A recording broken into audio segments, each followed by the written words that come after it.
여러분은 상상해 보신 적 있으신가요? 중국 CCTV에서 한국을 칭찬하는 다큐멘터리가 방송된다면 어떤 일이 벌어질지요? 더구나 그 다큐멘터리가 역대급 시청률을 기록했다면요? 현재 세계는 물전쟁 시대입니다. 중국이 아시아 개국의 물줄기를 장악하는 동안 그 가운데서 한국만이 완벽한 물의 주권을 지켜냈습니다. 한국의 놀라운 물 관리 시스템과 그 후 벌어진 엄청난 일들을 지금부터 들려드리겠습니다. 그 전에 구독과 좋아요 눌러주시면 영상을 제작하는 데 있어 큰 힘이 됩니다. 안녕하세요. 저는 중국 베이징 TV의 다큐멘터리 PD 왕리핑입니다. 13년차 베테랑 PD로 주로 환경 문제를 다루는 프로그램을 제작해왔습니다. 제 직업 특성상 아름다운 자연보다는 오염된 강과 파괴된 생태계를 더 많이 봐왔죠. 특히 최근 2년간은 중국 전역의 물 부족과 수질 오염 문제를 집중적으로 취재했습니다. 모든 일의 시작은 작년 여름이었습니다. 중국 서부 간수성의 심각한 가뭄 현장을 취재하고 있었죠. 땅바닥이 갈라지고 농작물은 말라 죽고 주민들은 하루에 몇 시간씩 걸어 물을 구해야 했습니다. 그곳에서 만난 한 노인의 말이 가슴에 박혔습니다. 우리는 세계에서 가장 큰 댐들을 가지고 있는데 왜 깨끗한 물 한 모금 마시기가 이렇게 어려운가? 중국은 세계 최대 규모의 삼엽댐을 비롯해 수많은 거대 댐을 보유하고 있습니다. 황하와 양쯔강 같은 대형 강들이 국토를 관통하고 최첨단 기술을 자랑하는 나라이지만 물 관리 문제는 심각했습니다. 물론 우리나라뿐만 아니라 인도, 베트남, 태국 등 아시아 전역이 비슷한 문제로 고통받고 있었죠. 취재를 마치고 베이징으로 돌아온 저는 아시아 국가들의 수질 오염도와 물 관리 시스템을 비교하는 자료를 검토하기 시작했습니다. 각국의 수질 데이터를 정리하던 중 이상한 점을 발견했죠. 다른 아시아 국가들의 수질 오염도가 대부분 심각한 수준인데 반해 한국만 유독 낮은 수치를 보이고 있었습니다. 처음에는 자료 오류인 줄 알았습니다. 한국도 고도로 산업화된 나라인데 어떻게 이런 깨끗한 수질을 유지할 수 있지? 의심이 들었죠. 추가 자료를 찾아보니 더 놀라운 사실이 드러났습니다. 한국은 지난 30년간 꾸준히 수질을 개선해왔고 물 재이용률도 아시아에서 가장 높았습니다. 인구 밀도가 높고 산업화된 국가임에도 말이죠. 이건 단순한 통계 오류가 아니었습니다. 저는 제 상관인 류치앙 부장에게 이 발견을 보고했습니다. 류치앙 부장은 제 화면을 잠시 보더니 비웃었습니다. 한국이 그들은 우리의 기술을 모방한 것뿐이야. 그리고 이런 통계는 조작하기 쉬워. 리핑, 너무 순진하게 믿지 마. 그의 말에도 의문이 풀리지 않았습니다. 우리가 아시아 물 위기 다큐멘터리를 준비하는 마당에 한국의 사례를 무시하는 것은 옳지 않다고 생각했죠. 결국 저는 류치앙 부장을 설득해 한국의 수자원 관리 시스템을 직접 취재할 수 있는 허가를 받아냈습니다. 좋아, 가서 확인해봐. 하지만 그들의 시스템이 우리 것보다 나을 리 없어. 아마 국제평가기관에 보여주기 위한 쇼일 거야. 너는 그 실체를 파헤쳐서 보여주면 돼. 그렇게 저는 동료 카메라맨 장웨이와 함께 한국행 비행기에 몸을 실었습니다. 솔직히 말하면 류치앙 부장의 의견에 영향을 받아 저도 반신반의하는 마음이었습니다. 한국의 물 관리 시스템이 정말 그렇게 효율적일까? 아니면 그저 국제사회에 보여주기 위한 눈속임일까? 이 의문을 안고 인천공항에 도착했습니다. 인천공항에 도착한 저와 장웨이는 공항 곳곳에서 물 절약과 관련된 메시지들을 발견했습니다. 화장실의 절수형 변기, 센서로 작동하는 수도꼭지, 중수도 시스템에 대한 안내판까지. 공항에서부터 물 관리에 신경 쓰는 모습이 보였습니다.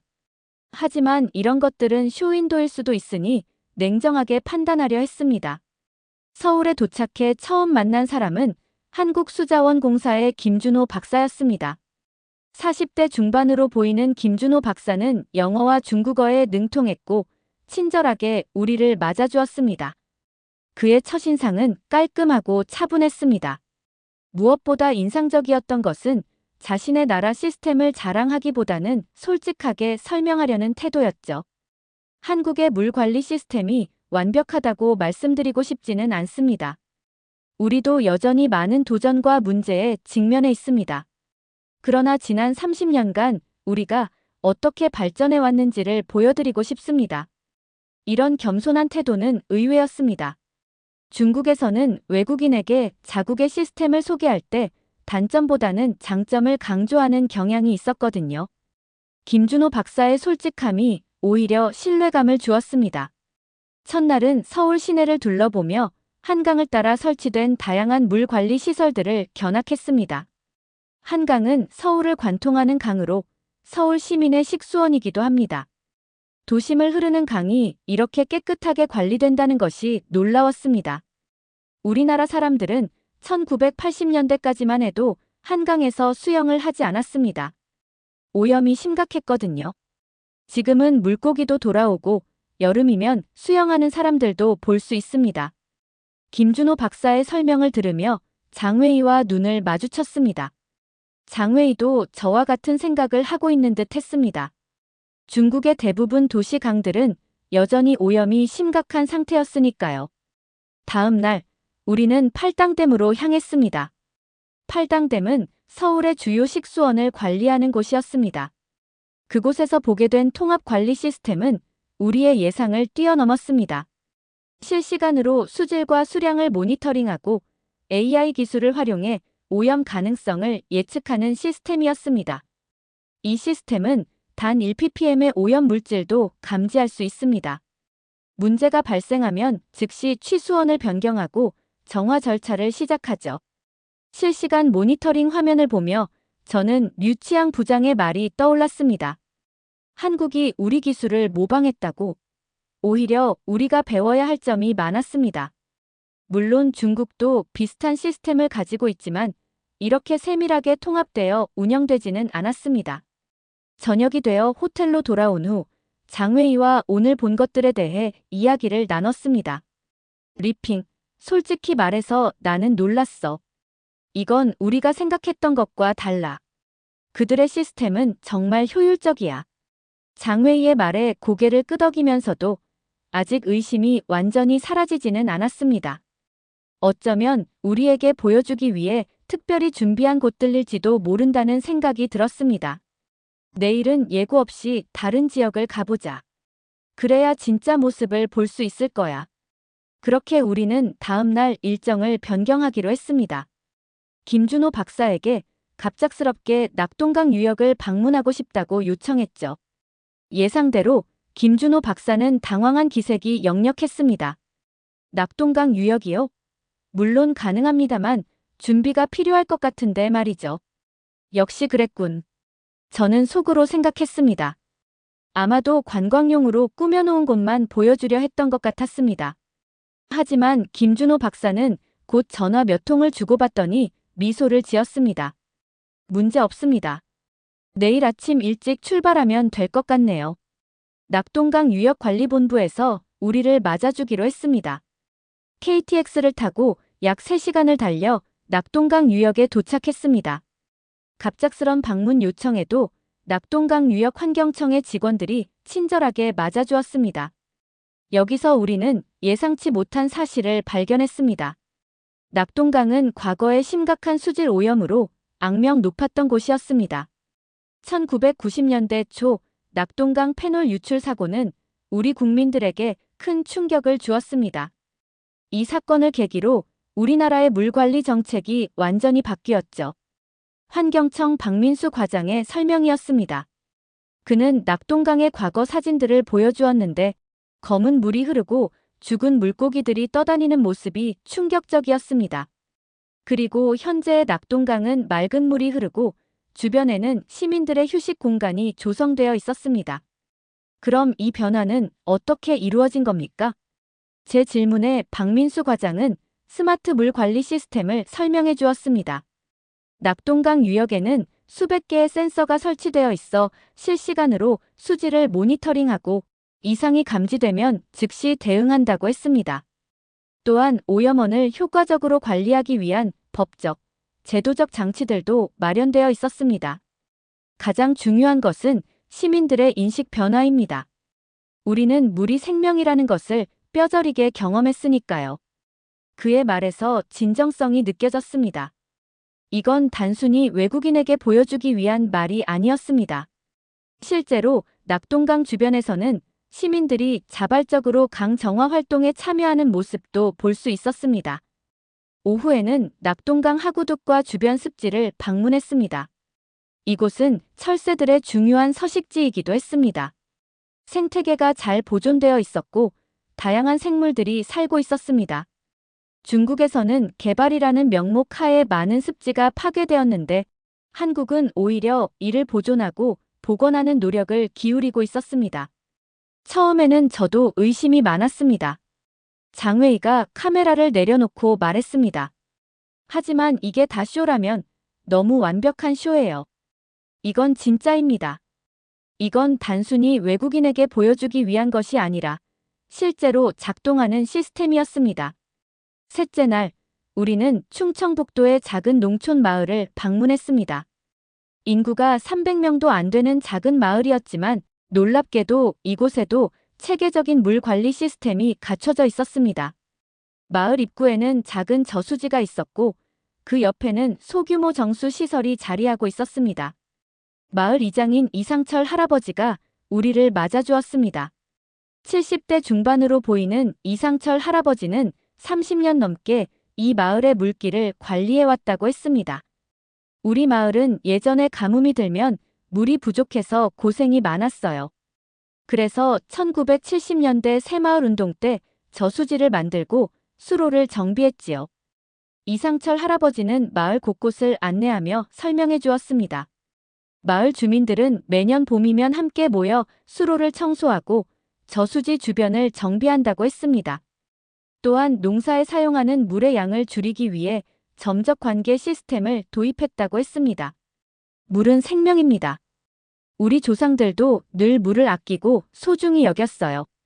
요즘 젊은 사람들은 수도꼭지만 틀면 물이 나오니까 그 소중함을 잘 모르지만요.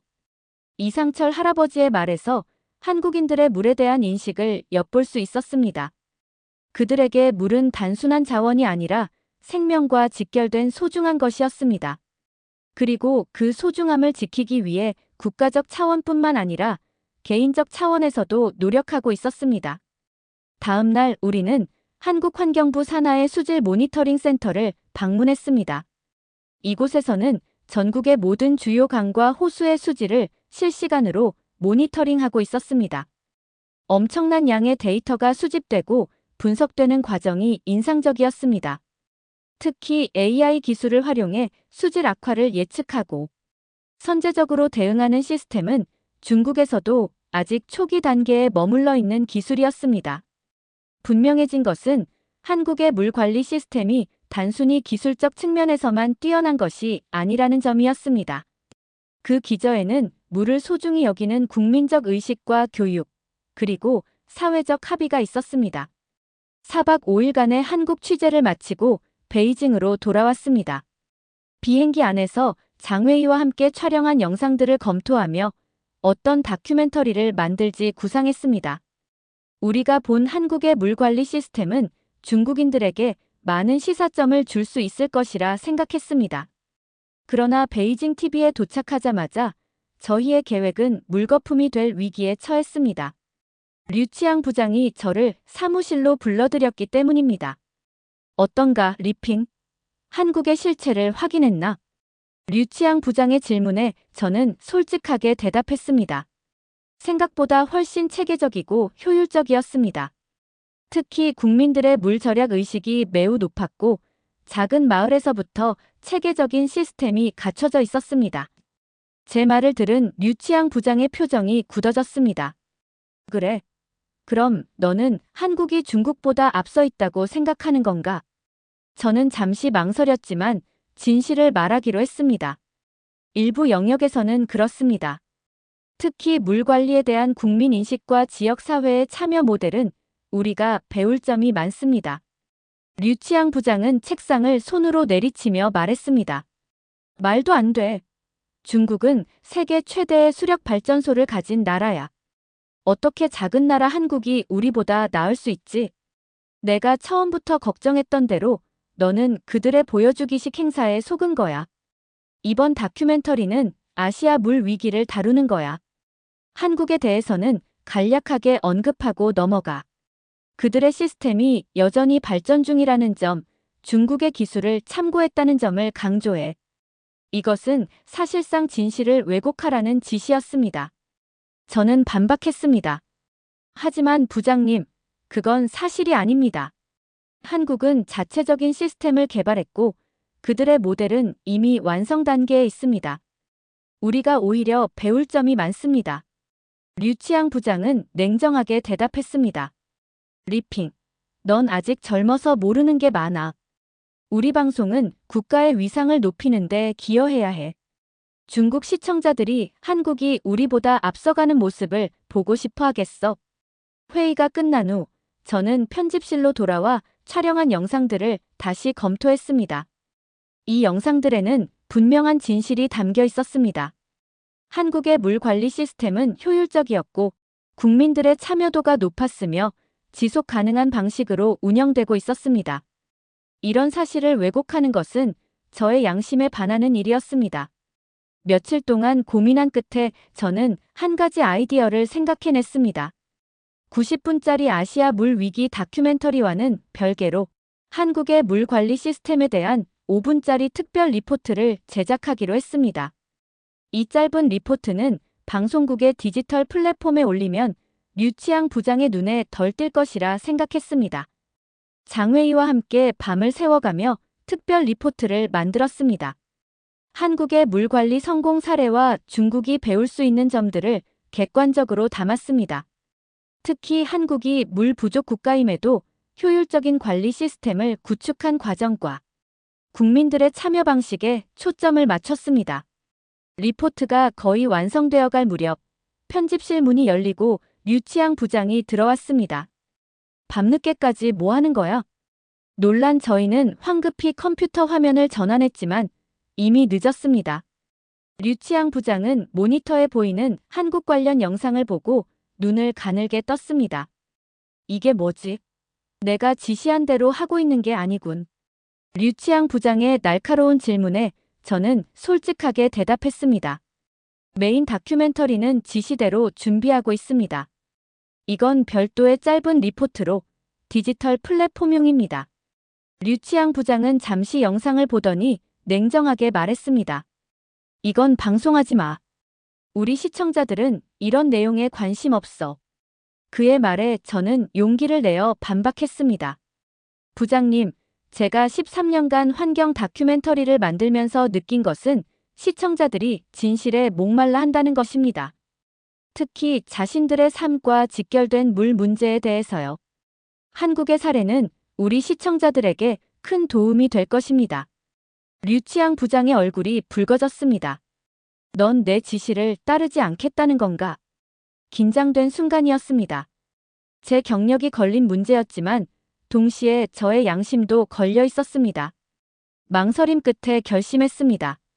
시청자들에게 진실을 알릴 의무가 있습니다. 이 리포트는 방송하겠습니다. 류치양 부장은 화를 내며 편집실을 나갔고 다음 날 아침 저는 인사팀으로부터 면담 요청을 받았습니다. 제 경력에 위기가 온 것이었습니다. 하지만 이미 결심한 일이었고 뒤로 물러설 수 없었습니다. 인사팀과의 면담 날짜가 잡히기 전 저는 완성된 5분짜리 한국 물 관리 특별 리포트를 베이징 TV의 디지털 플랫폼에 올렸습니다. 이웃 국가에서 배우는 물 관리의 지혜라는 제목의 이 짧은 리포트는 한국의 성공적인 물 관리 시스템과 중국이 참고할 수 있는 요소들을 객관적으로 다루고 있었습니다. 특별 리포트의 구성은 다음과 같았습니다.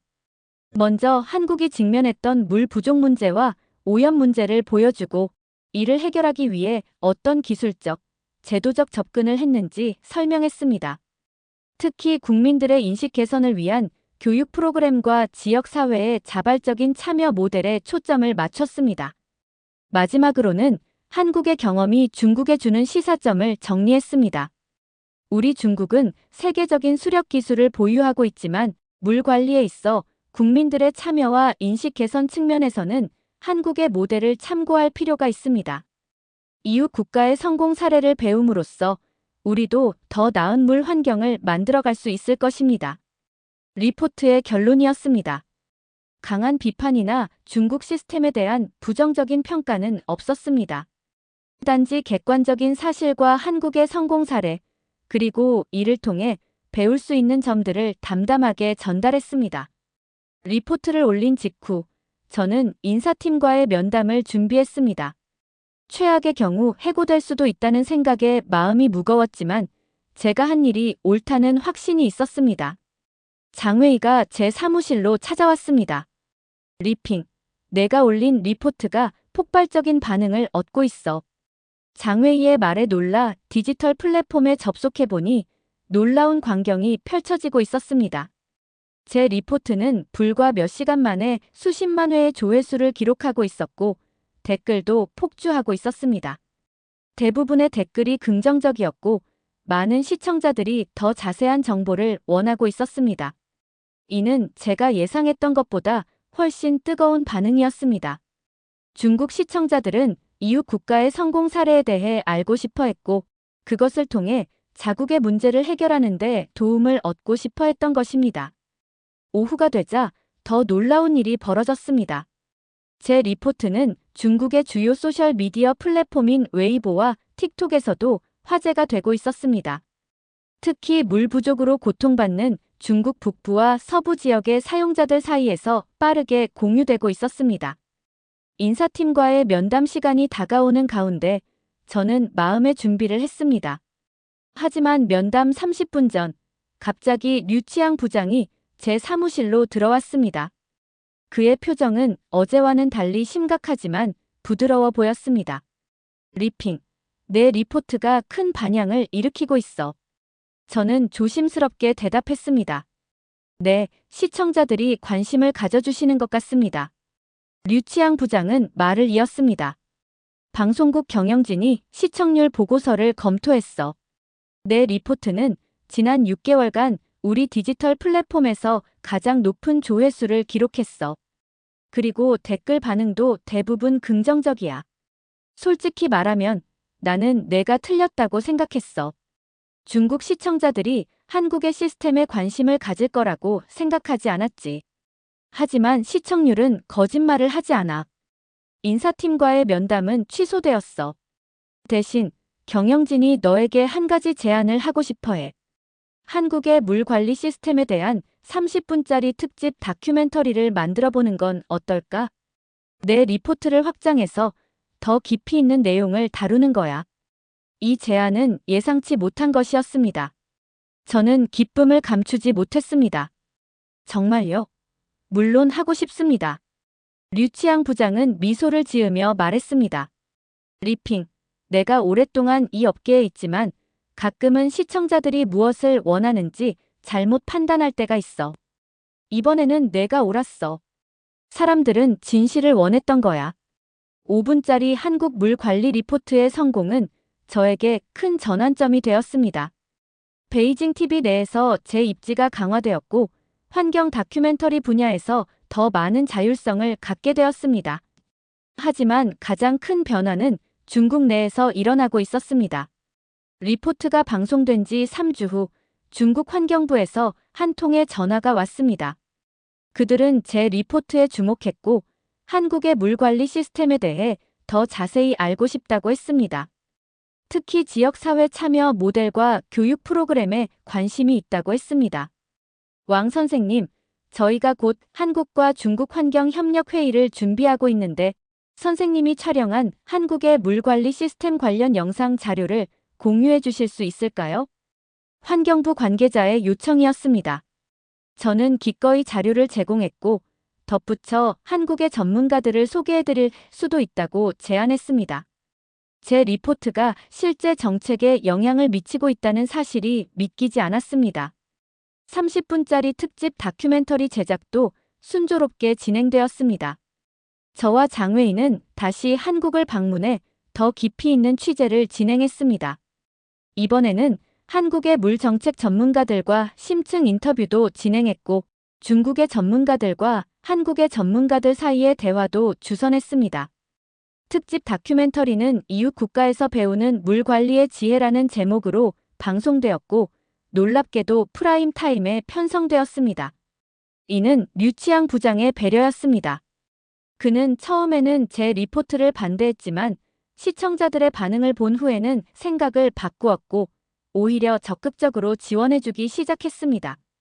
다큐멘터리 방송 당일 시청률은 기대 이상이었습니다. 베이징 TV의 환경 다큐멘터리 중 역대 최고 시청률을 기록했고 소셜미디어에서의 반응도 뜨거웠습니다.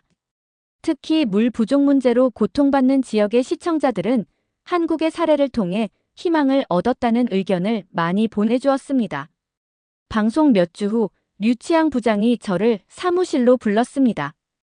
이번에는 그의 표정이 밝았습니다. 한 가지 소식이 있어. 환경부에서 한국과 중국 수자원 협력 프로젝트를 시작하기로 했는데 내가 대표 다큐멘터리 PD로 참여하길 원해. 이 프로젝트는 한국의 물 관리 시스템을 중국의 상황에 맞게 적용하는 것을 목표로 하고 있어. 이 제안은 제 경력의 새로운 전환점이 될 것이었습니다.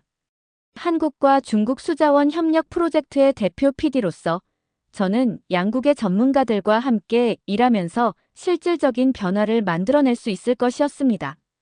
저는 기쁘게 수락했습니다. 프로젝트의 첫 번째 단계로 한국의 물 관리 전문가들이 중국의 심각한 물 부족 지역인 간수성을 방문했습니다. 그들은 현지 상황을 조사하고 한국의 경험을 바탕으로 해결책을 제안했습니다. 특히 한국의 물 절약 마을 모델을 간수성의 상황에 맞게 수정하여 적용하는 방안이 논의되었습니다. 중국 측에서는 한국의 실시간 수질 모니터링 시스템과 AI 기반 물 관리 기술에 큰 관심을 보였습니다. 중국은 이미 첨단 기술을 보유하고 있었지만 한국의 시스템은 더 효율적이고 사용자 친화적이었습니다. 특히 시민들이 쉽게 접근할 수 있는 물 정보 공개 시스템은 중국에 새로운 아이디어를 제공했습니다. 프로젝트가 진행되면서 저는 한국과 중국 양국의 전문가들이 서로를 존중하며 협력하는 모습에 감동을 받았습니다. 처음에는 서로의 시스템에 대한 비판적인 시각도 있었지만 점차 서로에게서 배울 점을 찾아가는 과정이 인상적이었습니다. 프로젝트의 일환으로 간수성의 한 마을이 시범 지역으로 선정되었습니다. 이 마을에 한국식 물 관리 시스템을 도입하고 주민들의 참여를 유도하는 프로그램이 시작되었습니다. 저는 이 과정을 6개월 동안 기록했고 놀라운 변화를 목격했습니다. 처음에는 주민들이 새로운 시스템에 의심을 품었지만 점차 그 효과를 체감하면서 적극적으로 참여하기 시작했습니다. 특히 학교에서 시작된 물 교육 프로그램은 아이들을 통해 부모들에게까지 영향을 미쳤습니다. 예전에는 물을 아끼는 것이 불편하다고 생각했어요. 하지만 아이가 학교에서 배운 것을 집에서 실천하는 모습을 보니 저도 변해야겠다고 생각했습니다. 시범 마을 주민의 인터뷰 내용이었습니다. 6개월 만에 이 마을의 물 사용량은 30% 감소했고 주민들이 자발적으로 마을 주변 하천을 정화하는 활동도 시작되었습니다. 이 성공적인 사례는 중국 내 다른 지역에도 빠르게 확산되었습니다. 환경부는 이 모델을 중국 전역의 물 부족 지역에 확대 적용하기로 결정했고 5년간의 장기 프로젝트를 수립했습니다. 프로젝트 시작 2년 후 저는 한국을 다시 방문할 기회가 있었습니다. 이번에는 중국 환경부 대표단과 함께였습니다. 한국의 물 관리 시스템을 더 깊이 연구하고 양국 간 협력을 강화하기 위한 방문이었습니다. 인천공항에 도착했을 때 처음으로 한국을 방문했던 날이 떠올랐습니다. 그때는 의심과 편견을 가지고 왔지만 이제는 존경과 배움의 자세로 돌아왔습니다. 공항에서 우리를 맞이한 사람은 2년 전 저희를 안내해 주었던 김준호 박사였습니다.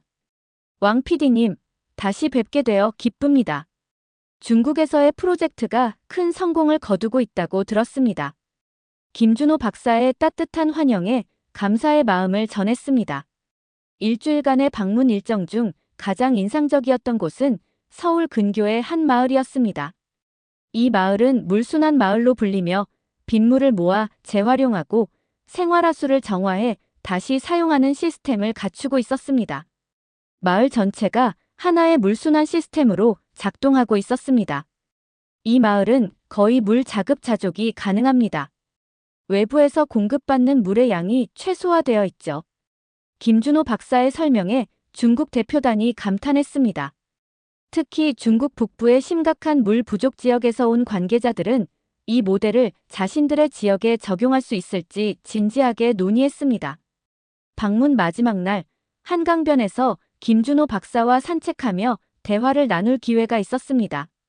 지난 2년간의 변화와 앞으로의 계획에 대해 이야기를 나누었습니다. 왕 PD님, 처음에 오셨을 때는 의심이 많으셨죠? 김준호 박사의 질문에 쑥스러움을 느꼈습니다. 네, 솔직히 한국의 시스템이 그렇게 효율적일 거라고 생각하지 못했습니다. 중국이 더 앞서 있다고 자부했거든요. 김준호 박사는 미소를 지으며 말했습니다. 사실 2000년대 초반까지만 해도 우리도 중국의 대규모 물 관리 기술을 부러워했습니다. 하지만 우리는 규모보다는 효율성과 지속 가능성에 초점을 맞췄죠. 그리고 무엇보다 중요한 것은 물에 대한 국민들의 인식 변화였습니다. 그의 말에 깊이 공감했습니다. 2년간의 프로젝트를 통해 저도 깨달은 점이 많았습니다. 물 관리는 단순히 기술적인 문제가 아니라 사회적, 문화적 측면도 중요하다는 것을 알게 되었습니다. 이제는 물이 국경을 모른다는 말을 실감합니다. 한국과 중국이 함께 아시아의 물 문제를 해결해 나갈 수 있다고 생각합니다. 제 말에 김준호 박사가 고개를 끄덕였습니다. 맞습니다. 물은 모든 생명에게 똑같이 소중한 자원이니까요. 국가 간의 경쟁보다는 협력이 더 큰 성과를 가져올 수 있습니다. 베이징으로 돌아온 후 수자원 협력 프로젝트의 2년 성과를 정리한 특별 다큐멘터리를 제작했습니다.